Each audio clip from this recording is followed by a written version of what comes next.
Hi student, how are you today? Welcome back. In the last class we discussed about the different type of pyramids in the relation of population growth का pyramid, population stability का pyramid और population decreasing का pyramid जिसे हम earn shape कहते हैं, इसके बारे में डिस्कस किया था. Now today we are going to discuss about the population and its growth. तो पॉपुलेशन ग्रोथ के कितने फैक्टर्स हैं उसको वन बाय वन डिस्कस करेंगे. तो हेडिंग डाल दीजिए population growth.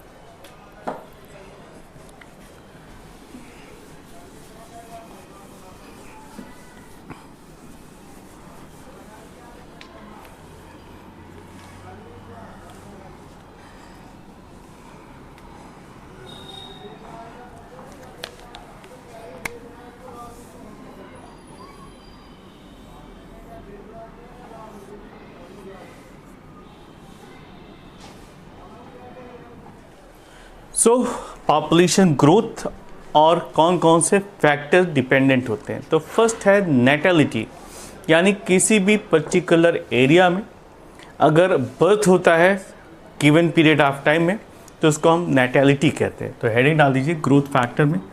First important factor है natality.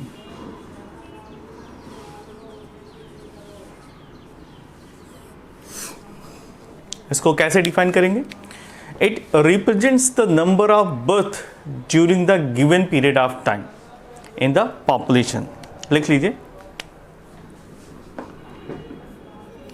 It is the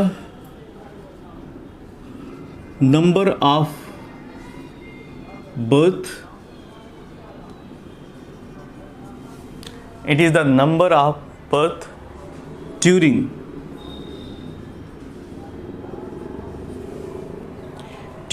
a given period in a population.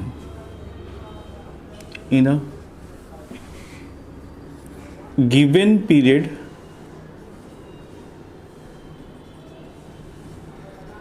of the population. इसी को हम कहते हैं नेटलिटी. सपोज हमने ईयरली कंसिडर किया कि हर साल कितनी बर्थ होती है इस पर्टिकुलर एरिया में, इस पर्टिकुलर पॉपुलेशन के बीच में. तो suppose 100 childs birth in a particular area every year. So that is the natality rate. Okay. Now look at the mortality. Second factor.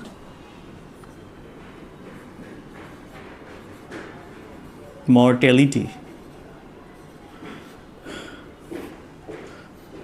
Mortality represents the death. So number of deaths in a population during in a given period. लिख लीजिए. It is the number of death during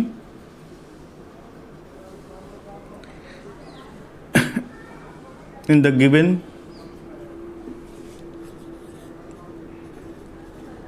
period of the time.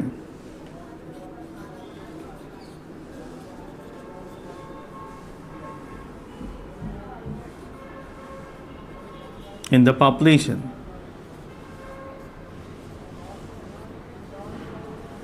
Okay.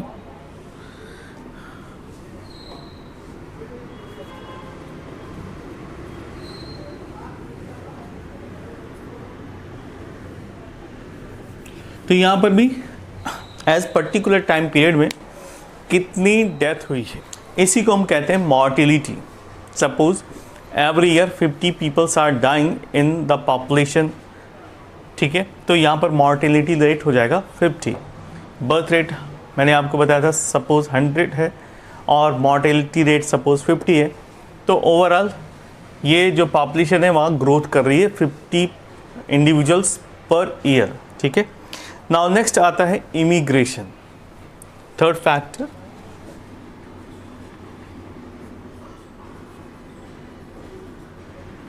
Immigration.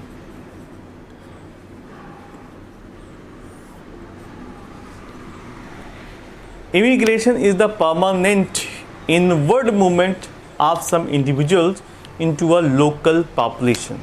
ठीक है। अगर कुछ population बाहर से किसी particular area में आकर स्टैब्लिश हो जाते हैं और वो परमानेंटली वहाँ पर रहते हैं, तो उसी को हम कहते हैं इमिग्रेशन। स्पेलिंग लिख लीजिए, it is permanent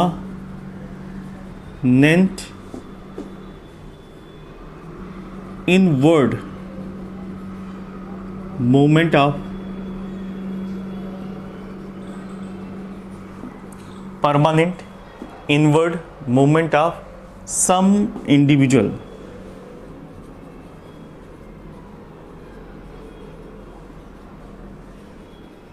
okay, which is known as into a local population.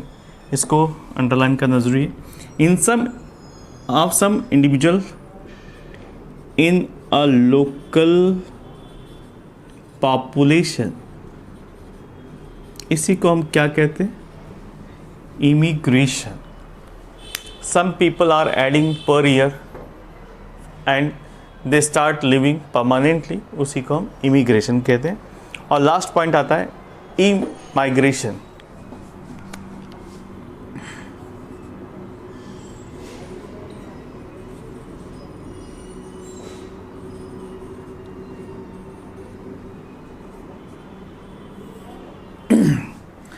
Immigration का कॉन्सेप्ट क्या है?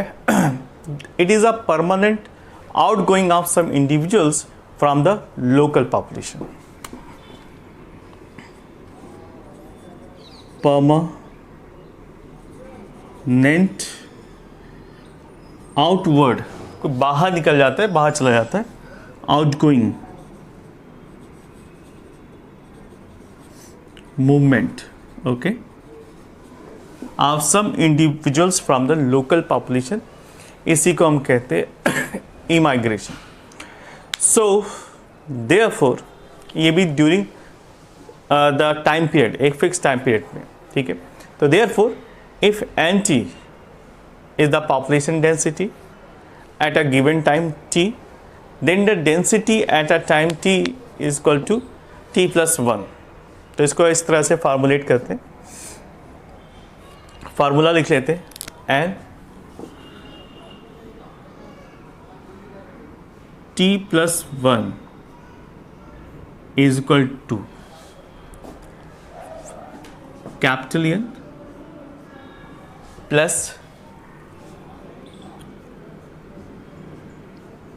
B N T plus B plus I immigration bracket close minus D plus E, D plus E bracket close. तो ये है किसी time period पर population density का formula. अब समझ लेते हैं कि जो ये फैक्टर्स यहाँ पर दिए गए हैं उनका मीनिंग क्या है, one by one.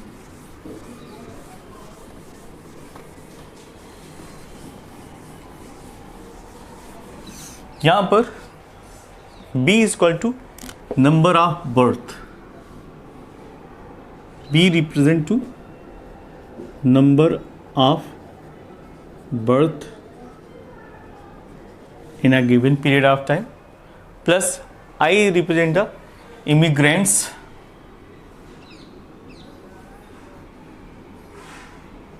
number of immigrants, D represent to number of death,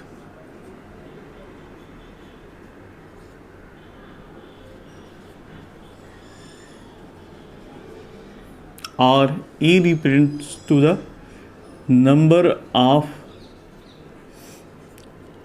immigration.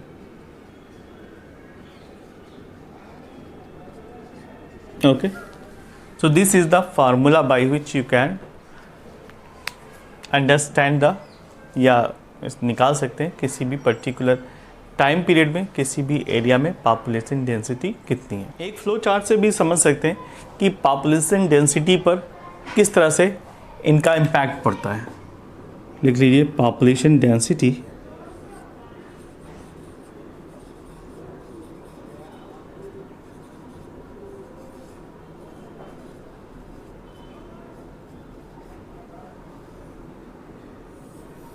ये पॉपुलेशन डेंसिटी है किसी पर्टिकुलर एरिया की। इस पर जो फैक्टर काम करते हैं वन बाय वन देखते हैं। फर्स्ट है इमिग्रेंट्स,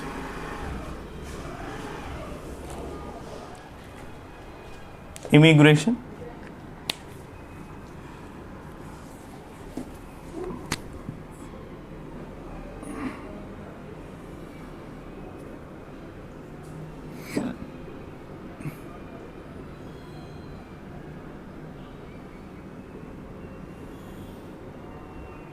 जिसको रिप्रेजेंट करते हैं आई से। दूसरा फैक्टर नेटैलिटी,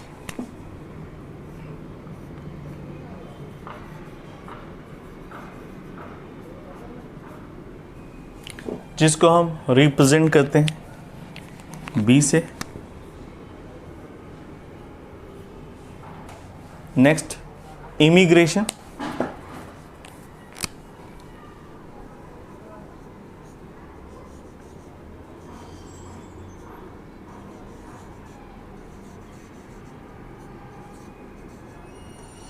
जिसको हम रिप्रेजेंट करते हैं कैपिटल ई से। और लास्ट है जिसको हम मॉर्टेलिटी कहते हैं,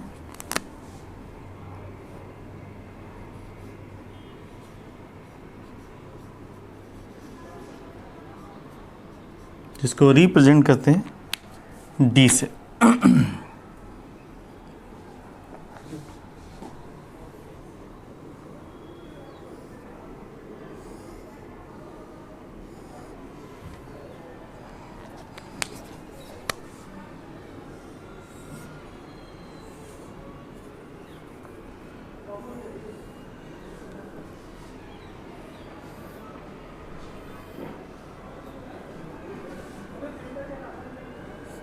Okay, so look at this.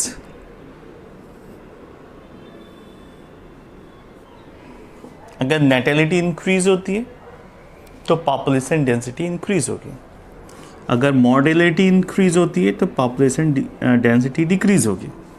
ठीक है, इसको इस तरह से रिप्रेजेंट करते हैं। ठीक है, प्लस माइनस। जब लोग बाहर से इकट्ठा होंगे तो ये भी क्या करते हैं, ओवरऑल जो डेंसिटी है इसको इंक्रीज करने में हेल्प करेंगे। अगर कुछ लोग बाहर निकल जाते हैं परमानेंटली तो वो क्या करते हैं, डिक्रीज करने में हेल्प करते हैं, पॉपुलेशन डेंसिटी कम हो जाती है। तो इमिग्रेशन इंक्रीजेस और emigration decreases. So in this way we do understand कि how the population density affected from these factors. Okay, next heading डाल दीजिए ग्रोथ मॉडल।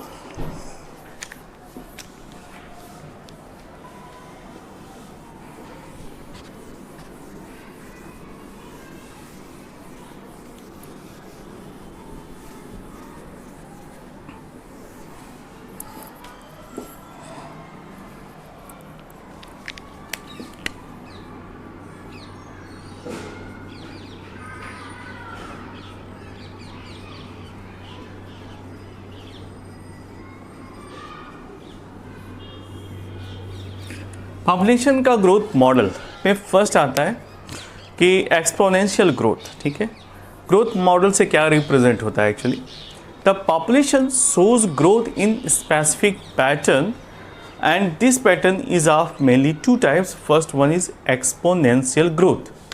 तो फर्स्ट में डाल देते हैं एक्सपोनेंशियल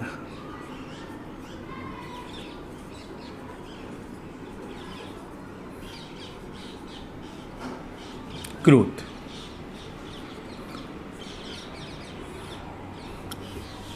इसका मतलब क्या होता है एक्सपोनेंशियल ग्रोथ का? अगर किसी जगह पर सोर्सेज लिमिटेड होते हैं तो वहाँ पर लिमिटेड ग्रोथ पाई जाती है। अगर रिसोर्सेज अनलिमिटेड होते हैं तो वहाँ पर जो पॉपुलेशन है वो काफ़ी तेज़ी से ग्रो करती है। इसी को हम कहते हैं एक्सपोनेंशियल ग्रोथ और जियोमेट्रिक ग्रोथ। तो फर्स्ट पॉइंट लिख लीजिए,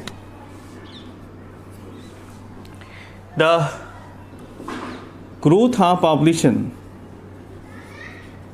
growth of population in the given specific area is directly proportional to the resources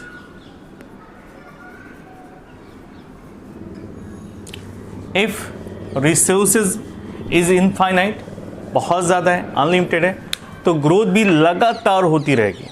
ठीक है। Second point, R is intrinsic rate of natural increases. ठीक है, जहाँ यहाँ पर जो स्मॉल आर है वो रिप्रेजेंट करेगा intrinsic rate of natural resources that is increasing in order, and that is very important parameter selected for the assessing the impact of any biotic or abiotic factors on the population। तो यहाँ पर लिख लीजिए second point, small r is the intrinsic factor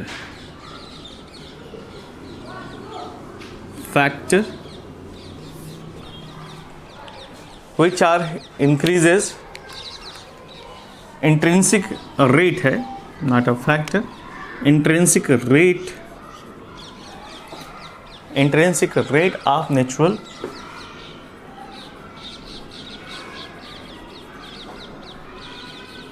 resources which is increases। okay, next point, if capital N is the size of the population, if third point,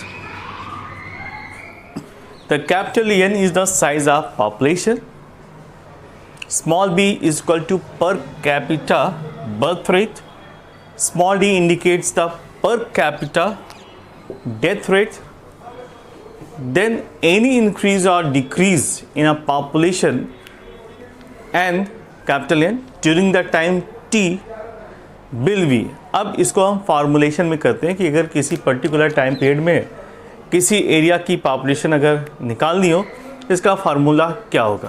तो इसका formula है small D capital N upon T T, यानी given time period में, is equal to b minus D birth rate minus death rate multiply by capital N. This is the formula of population in the given time. ठीक है, इस फार्मूले से हम निकाल सकते हैं जहाँ पर b minus D is equal to R होता है। ठीक है, ये लिख लिया।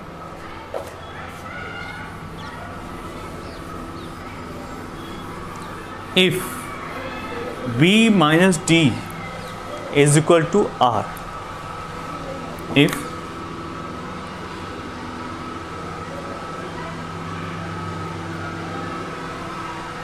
alright, and dn upon dt is equal to क्या हो जाएगा, then dn upon dt क्या हो जाएगा बेटा, ये हो जाएगा आर एन के बराबर।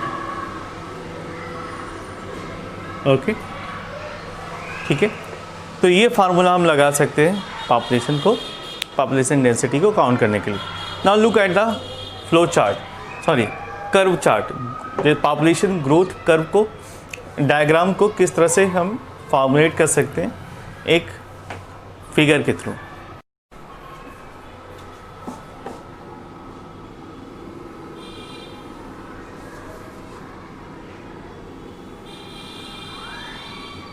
Okay.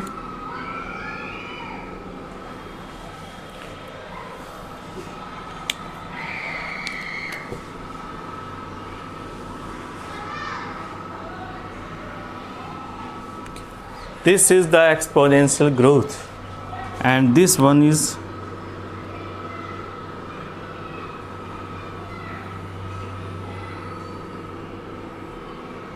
sigmoid. This is a population density. Population density, और ये ग्राफ शो करता है time.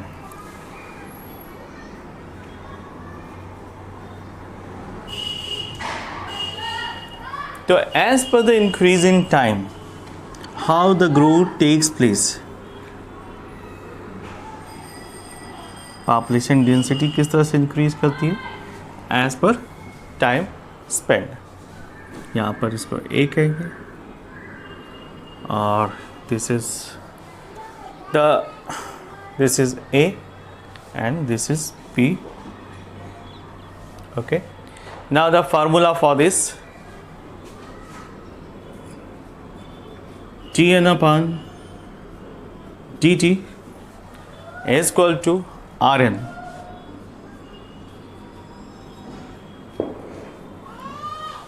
K minus n upon K. K minus n upon K.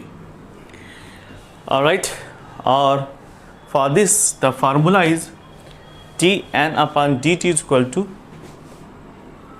Tn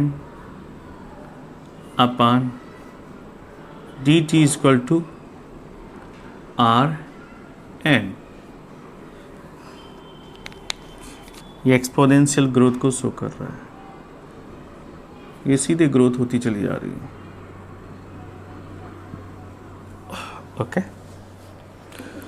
so this is the population growth curve, and this factor इसको हम k कहते हैं. This is what k. Alright, so dn upon dt is equal to r, small r, capital N, represent the geometric or exponential growth pattern of a population that can be described as the J-shaped curve. इसी को हम कहते हैं J-shaped curve.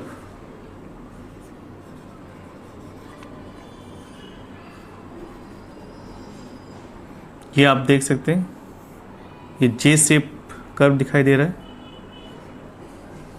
जब exponential growth होती है तो जो कर्व बनता है वो जे शेप्ड बनता है. So the population is suddenly decline due to the deficiency.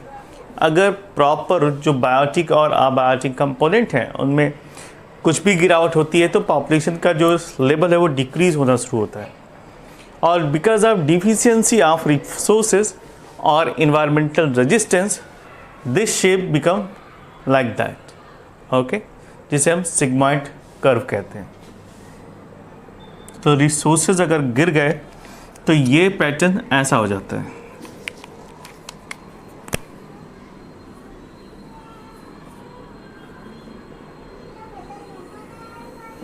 Okay, और ये पैटर्न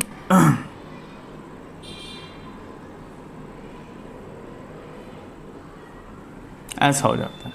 ग्रोथ मॉडल में आपने पहला ग्रोथ मॉडल देख लिया. दूसरा आता है लॉजिस्टिक ग्रोथ. ठीक है, हेडिंग डाल दीजिए, logistic growth. Second one is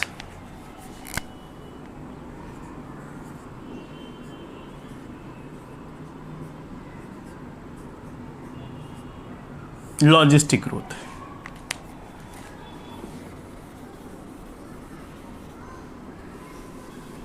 What is this?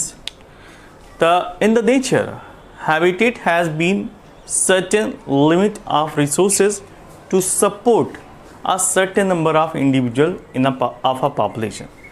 Nature में पर्टिकुलर हैबिटेट में कुछ लिमिटेशंस भी पाए जाते हैं रिसोर्सेज को. तो रिसोर्सेज अगर लिमिटेड है तो पॉपुलेशन भी कंट्रोल वे में रहते हैं या कंट्रोल्ड कंडीशन में पाए जाते हैं. अगर उसके बियॉन्ड जाते हैं तो ये पॉसिबल नहीं हो पाता, क्योंकि ग्रोथ की जो कैपेसिटी है वो इंक्रीज़ नहीं हो सकती, ठीक है। तो beyond which the growth can not be possible is known age limit of resources, और इसी को एक टेक्निकल वर्ड में समझाया गया है जिसको हम कहते हैं कैरिंग कैपेसिटी, जो मैंने आपको यहाँ पर दिखाया है इसी को कहते हैं carrying capacity.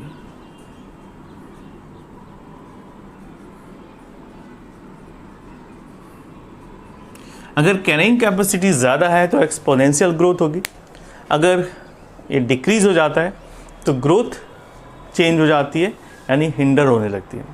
So in the presence of limited resources the growing population undergo initially a lag phase, ठीक है, followed by phases like decrease, and finally the population density reaches the carrying capacity, and it is called, इसी को हम क्या कहते हैं, वर्हल्स्टिंग Perl logistic growth.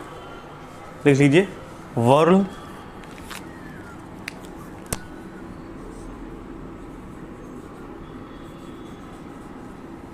हस्टिंग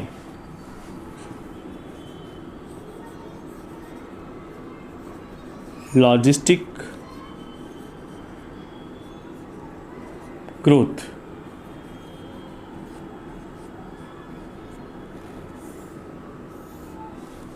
alright, इसका formula क्या है, D N upon D T, capital N upon small T is equal to K is equal to the carrying capacity small r, capital N is equal to carrying capacity minus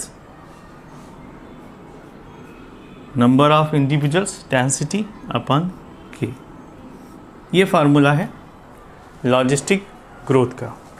यहाँ पर capital N indicate करता है population density at a time small t, particular समय के लिए, और R is equal to intrinsic rate of natural increases, and K is the carrying capacity जिसके beyond growth possible नहीं है।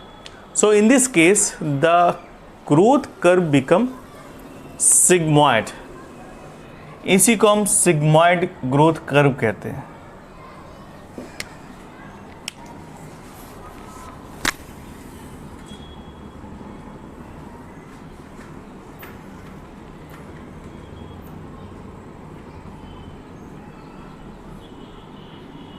इसी को हम सिग्मॉइड ग्रोथ कर्व कहते हैं, और ये कुछ कुछ एस शेप दिखाई देता है, जस्ट लाइक दैट, ठीक है। दिस इज अ सिग्मॉइड, तो यहाँ पर लिख लीजिए, it is also known as S और sigmoid growth curve. This is also known as S or sigmoid growth curve, ये वाला, okay, which is the more realistic। ये काफ़ी रियलिस्टिक कर्व है, क्योंकि आप जहाँ कभी आप पॉपुलेशन को ऑब्जर्व करें, अगर पॉपुलेशन इंक्रीज़ होती है तो जितने भी बायोटिक और अबायोटिक फैक्टर है वो धीरे धीरे रिड्यूस होने लगते हैं, और ये कर्व इस तरह से टेंड कर जाता है। जे शेप स्टार्टिंग में जा सकता है जब इनॉर्मस कैपेसिटी होती है, और जब कैपेसिटी कैरिंग कैपेसिटी रिड्यूस होती है तो कर्व कैसा हो जाता है, सिग्मॉइड हो जाता है, और ये काफ़ी रियलिस्टिक कर्व है।